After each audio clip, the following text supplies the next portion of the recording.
இன்றைக்கி நைட் 11:30க்கு ஊருக்கு போகிறக்கு பஸ் புக் பண்ணியாச்சுங்க. ஏதாவது திங்ஸ் வாங்கி கொடுக்கலாம் அப்படின்னா, அம்மா சொல்கிற ஒரே டைலாக், ஊரில் இல்லாததா இங்கே இருக்குது அப்படின்னு தான் சொல்கிறாங்க. பட் உண்மையாலுமே ஊரில் இல்லாத நிறைய திங்ஸ் இருக்குது. ஆனால் அம்மா அதை நம்பவே மாட்டேங்கிறாங்க.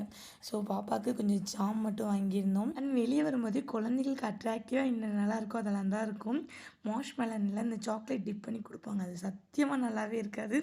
பட் 2 பேருமே நம்ப மாட்டேன்னு வாங்கினாங்க. சாப்பிடக்கூட இல்லை, 2 வாய் வச்சதும் தூக்கி வீசியாச்சு. நைட்டு 11:30க்கு தான் பஸ்ஸு. சரி சஷ்வந்த் குட்டியை தூங்க வச்சுட்டு போகலான்னு தான் அவங்க எல்லாருமே பிளான் பண்ணுறாங்க. பட் அவன் தூங்குற மாதிரி கிடையாது, இவங்களெல்லாம் தூங்க வச்சுருவான் போல். இன்னும் 4 டேஸ்க்கு இருங்க, 3 டேஸ்க்கு இருங்கன்னு சொல்லிக்கிட்டே தான் இருந்தான். 11 o'clock எல்லாமே ஒரு ஆட்டோ புக் பண்ணி M5 மல் கிட்ட வந்தாச்சு. அங்கே தான் பஸ் வரும்னு சொல்லியிருந்தாங்க. பட் எப்பவும் போல் பெங்களூர் டிராஃபிக்குன்னு சொல்லிட்டு பஸ் வரைக்கும் கிட்டத்தட்ட 11:40 50 அது வரைக்குமே ஆயிடுச்சு. சஷ்வந்த் குட்டி அது வரைக்கும் ஜாலியாக தான் இருந்தார். பஸ்ஸு வந்து இவங்க மட்டும் ஏறினதும் குடிச்சாரு பாருங்க ஒரு அழுகாட்சியை.